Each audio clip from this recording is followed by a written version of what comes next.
दोस्तों, बाइबल के बारे में तो आप जानते ही होंगे, जिसे ईसाई धर्म की आधारशिला और ईसाइयों का पवित्र धर्म ग्रंथ माना जाता है। लेकिन क्या आप जानते हैं कि दुनिया में एक ऐसी भी किताब है जिसे डेविल बाइबल यानी शैतान की किताब से भी जाना जाता है। ये दुनिया की सबसे रहस्यमय शैतानी किताब भी मानी जाती है, क्योंकि इसके पहले पन्ने पर ही शैतान की तस्वीर बनाई गई है। इसके अलावा किताब के अन्य पन्नों पर भी शैतानों की तस्वीर बनी हुई है।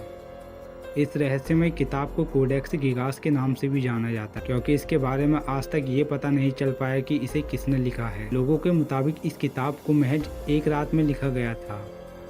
ये किताब इंसानों के मन में इसलिए भी कौतूहल पैदा करती है क्योंकि इसे कागज के पन्नों पर नहीं बल्कि चमड़े से बने पन्नों पर लिखा गया है। कुल 160 पन्नों की ये किताब बहुत भारी भरकम है।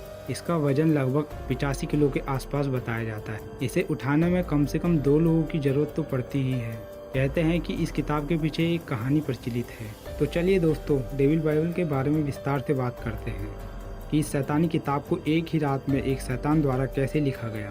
13वीं सदी में एक सन्यासी ने अपनी मठवासी प्रतिज्ञाओं को तोड़ दिया। सजा के तौर पर राजा ने उसे जिंदा दीवार में चिनवा देने का हुक्म दे दिया। ऐसे में सन्यासी ने राजा के सामने एक प्रस्ताव रखा कि वो एक ऐसी किताब लिखेगा जो पूरी मानव जाति के लिए बेहद अच्छी किताब होगी।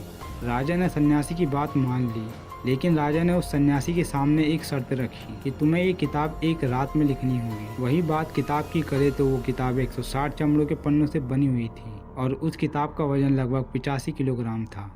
वैज्ञानिकों का मानना है कि चमड़े के पन्नों पर लिखना बहुत मुश्किल होता है और ये किताब एक रात में लिखना किसी इंसान के लिए नामुमकिन था। अब वही उस सन्यासी को इसकी इजाज़त मिल चुकी थी, लेकिन कहते हैं कि आधी रात को जब उसने देखा कि वो पूरी किताब को अकेले नहीं लिख सकता तो उसने एक विशेष प्रार्थना की और शैतान को बुलाया। उस शैतान से उसने अपनी आत्मा के बदले किताब को पूरा करवाने के लिए मदद मांगी। शैतान इसके लिए तैयार हो गया और उसने रात भर में ही पूरी किताब लिख दी। ऐसे में ये धारणा बन गई कि इस किताब को एक शैतान द्वारा ही लिखा गया हो। माना जाता है कि इस किताब के पहले पन्ने में ही शैतान का चित्र बना हुआ था और किताब में शैतान को बुलाने और उसकी पूजा करने के बारे में भी बताया हुआ था और इस किताब में अच्छाई और बुराई के बारे में भी बताया हुआ था। वहीं शर्त के मुताबिक शैतान ने सन्यासी की आत्मा को अपने कब्जे में ले लिया और सुबह जब लोगों ने उस किताब को खोलकर देखा तो कुछ लोगों ने अपना दिमागी संतुलन खो दिया और कुछ पागल हो गए और पहले ही दिन से किताब चर्चा का विषय बन गई और आज भी ये किताब स्वीडन के पुस्तकालय में सुरक्षित रखी हुई है। दोस्तों, आज की वीडियो में बस इतना ही। अगर आपको हमारा वीडियो पसंद आया हो तो वीडियो को लाइक करें, चैनल को सब्सक्राइब करें और साथ ही बगल वाले बेल आइकन को दबाकर ऑल पर सेट कर दें, जिससे कि हमारी आने वाली वीडियो का नोटिफिकेशन आपको सबसे पहले मिल सके।